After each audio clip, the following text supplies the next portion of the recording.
Masks in Racine. The Common Council there just voting to reinstate the indoor mask requirement in that city. Enforcement, you can either get a citation from the police department or your business license revoked. You don't need to tell me to go, I can take a hint. You don't need to cover it up, I can see right through you. Will I ever make it out of here? Oh, I'm stuck here in Stupidville. I need to learn, but I never will. Will I ever make it out of Stupidville? Oh, I'm stuck here in Stupidville. I need to learn, but I never will. How to get along with romance. Forever stuck here in this dumb place. I need to leave, but I've got to face. Will I ever make it out of Stupidville? Will I ever make it out of Stupidville?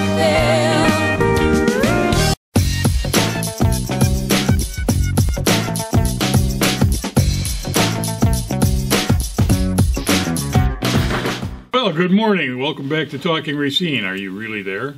We had a little problem here with the camera, and we thought you were there, and you weren't. George is here, though. George Myers, to my left. Morning. Jim Spodek, the guy in charge of the cameras. Morning. To my right, and I'm Dr. Ken Yorgan, and we are talking about masks. Because the city council has come up now with an ordinance mandating that you have to wear a mask when you're out in public. And they can actually, what, arrest you, fine you, give you a ticket? There are some penalties for... Cut your tires? What are they? I don't know what they're going to do to you, but yeah, there are some penalties within the ordinance. Fine you, and a business can have their license revoked. I don't know if they'll go to that extent, but I mean, I suppose, hey, you know, you never know now. I mean, I think there's some businesses that are just plain fed up, and they might just object to it, but we'll see. You know, Well, see. I think probably by now the evidence on masks is strong enough for everybody that should know that it's minimal protection at best. I mean, if it's protecting at all, it's deflecting things out the side instead of directly out against somebody you're talking to. But that's minimal. But if you're 6 feet away from somebody, I imagine it affords some protection. But to make it an ordinance and mandate it, I think they're really they're getting into some questionable territory there. Of course, George, you're not. I think it's real You're questionable. not questioning it at all. You're certain it's bullshit, right? Yeah, you got that. There's a fair amount of certainty there. No, to me, it's an exercise in control. Dottie Bowersox and Mayor Mason like the idea of being able to just make people do what they want them to do, whether there's any reason for doing it or not. And, you know, as far as I'm concerned, if somebody wants to wear a mask, they want to go for a drive in the countryside by themselves and put a mask on and go out there and drive. Yeah. Go ahead. There's no skin off my back. But just don't make me do it. I mean, I don't see any sense to it. It's in fact, it's in a way, it could be considered detrimental because, as far as I'm concerned, the only way we're getting through this thing, and there's evidence to support this, and I'm not going to get into it in this program, but the only way we're going to get through this thing is going through it. You're not going to be able to go around this COVID thing. You're going to have to hit it face on, and if it means your body's got to build up the antibodies, doesn't mean you got to get real sick, but you might have to go through some little struggles there to get the antibodies up and get your immunity set up, and that's the way we're going to get through it. And we're not going to do it with masks and vaccines. It's just not going to happen. Well, that's true for a lot of people, but for some people that are particularly vulnerable, I think the vaccine is probably a decent idea. But that's for them to decide on their own. Let me right. finish. Yeah, I think it's for the individual to decide. They should understand what their particular health profile is. They should discuss it with their doctor, and if they come to a reasonable decision that they should get vaccinated, then go ahead. Absolutely. If they decide no, then don't. Yeah, don't make somebody else do it because you feel it's good for you. And, or don't make somebody else do it because you feel if they do it, it's good for you. And I want to reveal to the people that's another out bunch there, of BS. I want to reveal to the people out there that you're not a virulent anti-masker. Because you came in one day here, remember you had to... Oh, yeah. I did long I before anything started. I don't want to get you guys sick, so I'm wearing a No, mask. reasonable. Yeah. Reasonable. And I think we got to tamp down all of this bullshit where people are, you're wearing a mask, you're a sheep. You're not wearing a mask, you're a sheep. And, you know, let's get over that. I let's think get part of that past is, that. Right, I agree with I'm that. sick of it. And I know the businesses are sick of it, too, because they're stuck with this mandate now. And it's going to be tough on them, and it's going to be tough on their customers. What do you do when you go to a bar or a restaurant? Do you have to, like, you walk across the room, pull it aside with a every mask time on, you have a bite? and then you take the mask off when you eat. I mean, you know it's silly, and there's proof out there that it is. I just don't understand why Racine is really the only municipality around here that's doing it. Kenosha had it on the agenda or brought it to a committee, and then the alderman withdrew it from the committee. So I'm assuming that he got a lot of static for it, and the rest of the aldermen were not going to go along with it. But in Racine, they passed it 8-6. Well, you can count on the bobbleheads to do whatever the mayor wants them to do. You know? Listen, before we get into the bobbleheads, I want to get just a quick video on masks, a little bit, you know, of how they operate. It's something a little bit. We put something out early on the show about masks, and that there were some studies done that said, you know, it really doesn't help that much. You know, your best bet is to, you know, if you've got it, avoid people. If you think you are going to concerned about it, stay away from people. Different things. We caught so much static on the mask thing. You're, you know, anti-everything, you know. Well, we caught static? I got to start reading the viewer mail sometime. Sometimes we catch some stuff. But, you know, the fact is we were right. Like, I hate to say it, but we're right a lot of times. But we were anyway, wrong once, but I can't remember the issue. I don't remember that one. But anyway, let me play this video, and we'll go from there. Mask, and I'm using a vape. As you can see, that vape, which has aerosols the same size as COVID-19 or larger, goes through and around a surgical mask. Now, if we take a cup mask and have a good look at it, here we go. Notice it goes right through the mask easily and goes in every direction. The aerosol is not affected by the mask in any material. Now we look at a surgical mask with a foam strip to protect above and keep my glasses from fogging. Lo and behold, the aerosols go all around it. Has no effect on me spreading aerosols to you. Now a cloth mask I borrowed from my wife. Once again, here we go. Boom, straight through and around. It has no effect on the spread of aerosols. They go everywhere. And then I went and bought a guard mask with a high efficiency filter material. That one, here we go. Watch for it. Through and around. It had no effect on the vape aerosol, which, remember, is the same size or larger. Now, I don't have an N95 mask. I have these shop respirators where they can put all kinds of things in them, but they're like an N95 because when you breathe out, everything goes out through a valve. Guess what? It might protect me from you. It sure isn't going to protect you from me. Let's look at that again. Boom. Any mask with a button on it has a valve that lets everything go from you to your neighbor. It has no effect on anything. I think you can get the picture now. There is absolutely nothing that any of these masks do to protect you. Now what you could see there is some of the masks will direct the smoke away from, like, straight ahead.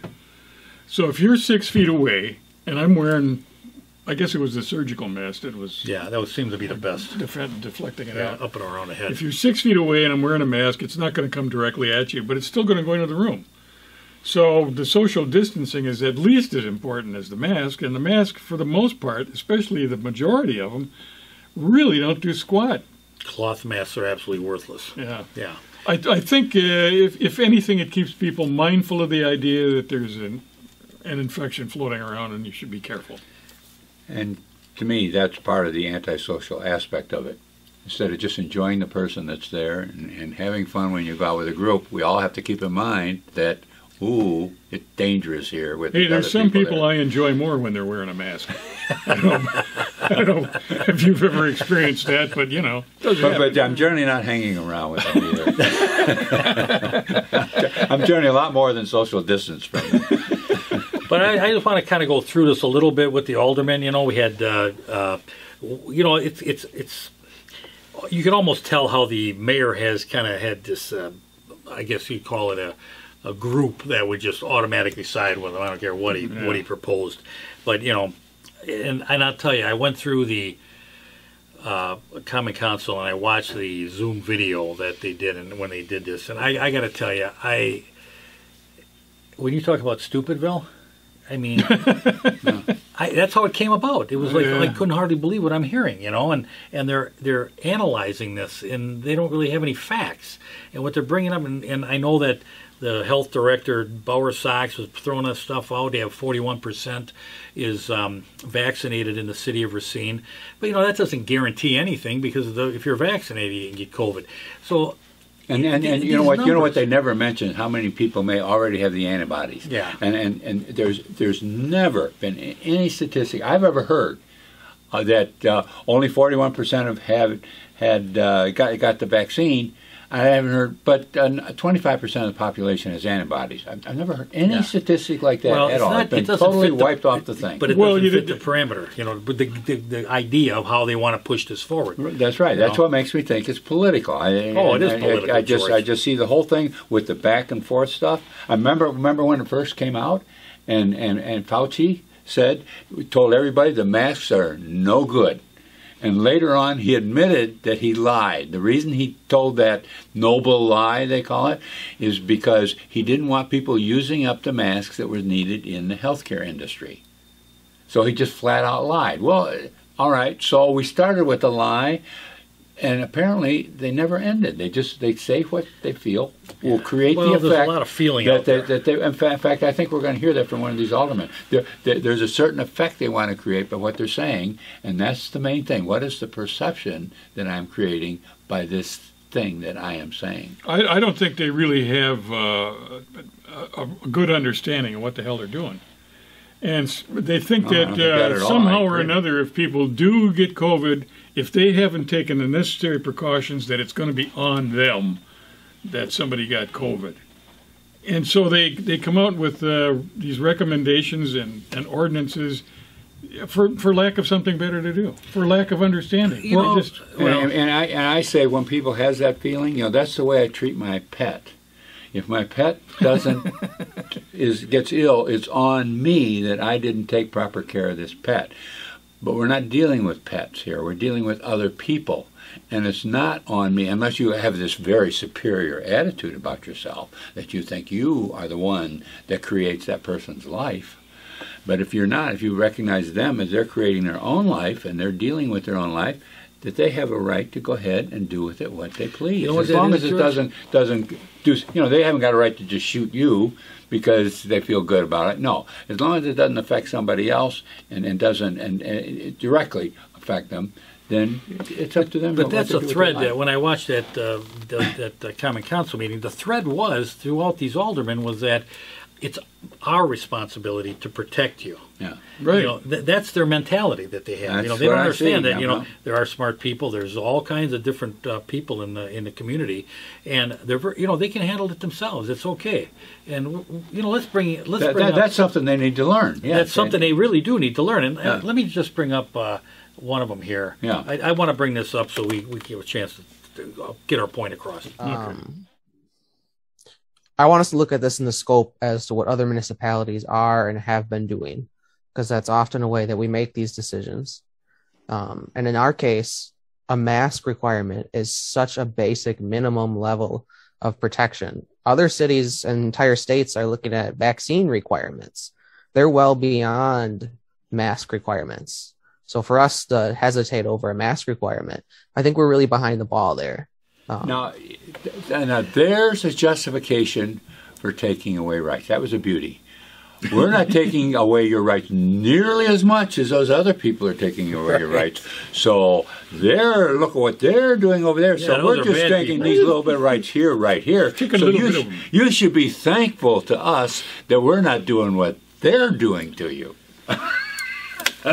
As far as the perception of taking away rights, that's a great example of what our purpose as aldermen should be, is to be able to educate those people that might be misinformed, that think that this is a violation of rights.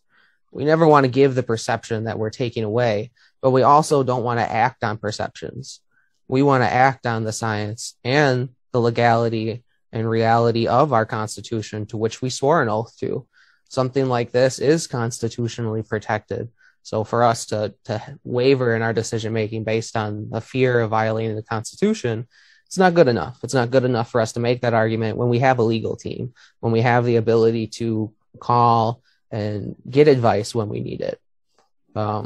It's interesting how we are misinformed if we think that he is violating our constitutional rights. Yes, well, thank you, sir. That this is a supreme person up there, that and they have their legal team behind them. That'll be His Honor Scott Letney. I feel a lot more comfortable now. Yeah, I know. That says we are not violating your constitutional rights, and I don't want to. And we can't give the perception that we're violating our constitutional even though we rights. And we're going to use the science. Well, wait a sec. If you use the science, you wouldn't be doing it. Yeah, that's right. You know, because there's plenty of science that says it doesn't work. What science is it that you are alluding to, sir? Mm-hmm. But the viewer is probably asking, why is he laying in bed? He's got a reason. Science. We didn't get a report on it. He said something about surgery. Or yeah, well, him he's or the going to mayor say said something about surgery. But. Yeah, but I mean, well, let's play it. He might be on medication right now. Not that he looks like it or anything. Stop. We got to get this going. We don't want to have the perception that he's whipping out or anything like that. All right. And that being said, I want to make sure that I mention out there, yes, I'm laying down. Yes, I'm in a chair. I am here several days after being released from the hospital. I'm here because this is an important decision to be made for our city, and I didn't want to miss it. I'm not taking this decision lightly. This is the most I could do in the given situation. So with that said, I'll relinquish my time back to those who have questions. Thank you, Alder Rouse, and thank you for your commitment to being here in the midst of your recovery. Yes, I want to thank him for his oh boy. Be nice now, George. Yeah. Be nice. The guy's suffering there. Yeah. He's laying there in bed suffering. Yes, for his suffering and having to appear naked, virtually naked. I mean, you can tell he was really giving it his all to make it to this meeting and do it in despite he had a wife all beater the on, George. You had a wife beater on. Yeah. Hey, all right. Let's just. You have a position in the community as an older person. You got to do a little better job on it. I mean, who's going to take you seriously laying like that? Even if you had surgery, you can't put a shirt on. You can't sit up, at least in a little bit more of a dignified position. Maybe just a cardboard, with a hole in there, so we could look through it, and we don't have to see him in bed. Well, this whole perception is he's performing this sacrificial act to appear on this program here, and he's really truly doing something marvelous. It's just a bit beyond the pale. I'm not getting it. We said this before the show. I said Doc had some health issues, and we've been on it now. We're going on 5 years at this show. Yeah. Never once did we miss it, and I don't think you ever came in a wife beater or laid down or complained about something. The guy was on. In my defense. When I came in after having been in intensive care for a week, I wasn't married, so it would be inappropriate for me to wear a wife beater. Okay. I'll give you that. Is this guy married? Is he authorized to wear a wife beater? I think he is. Yeah? He is. Anyway, we'll have to ask his wife. I just wanted to touch base on there's so much on here that we have so much material in this particular video or Zoom video of the Common Council meeting that Doc suggested we bring up, who is your alderman, and kind of do a breakdown. We'll do a little closing clip, just a few seconds. He's in the 11th district. All right. And of course, our question is to the people in the 11th district: what the hell have you done to this city? Why are you doing this to us? But in the interest of informing the public, yes, we want to do just a very brief clip at the close of the show, and we'll highlight the various alderpersons. This is the district. Now this is District 12 alderperson. He's your representative. Right. And then a few seconds, and then you guys can gain a better appreciation of what kind of representation you have elected for yourselves, and consider maybe changing. Well, I mean, yeah. Here's the thing. At that one point where he smiled there for a little bit, pull out of a sacrificial act and actually a little friendly. He may be actually a very nice person, and in fact, I would say he probably is. But somewhere along the line, we've got to get out of this beauty contest mentality when it comes to picking people for public office. Somewhere along the line, we've got to look at what type of person this is as a official, and how is he going to carry out the duties as his capacity in government, and get away from, well, he's a nice person, because they don't always make the best leaders, and this I think is one example that we're seeing right here, that it's great that you've got someone that's nice and young and pretty and all this type of stuff, but somewhere along the line we got to get down to business, because the city is more than just a beauty contest. Let me ask you a personal question. You don't personally find him pretty, do you? You have a problem with that, Doc? No, I'm just curious. We're woke. We're woke. What the hell is wrong here? We're woke. Can a man find another man pretty? Yeah. You think I'm cute? Whoa. I'm not that woke. You probably isn't. Jeez. Well, that got us off track. Where the heck were we anyway? We're ready to close her up, Doc. This show is wild tonight. Well, I think we got just another minute yet. That's good enough. We'll see you next week, and we're gonna close off with clips. Not this week, but starting next week, and we're going to give you an opportunity to bear witness to your representative on the city government. I've always said that the city government, the mayor and the city council, shouldn't be running the city. They should be making sure that the city runs. Exactly. And with that, we will see you next week. Thanks for being here.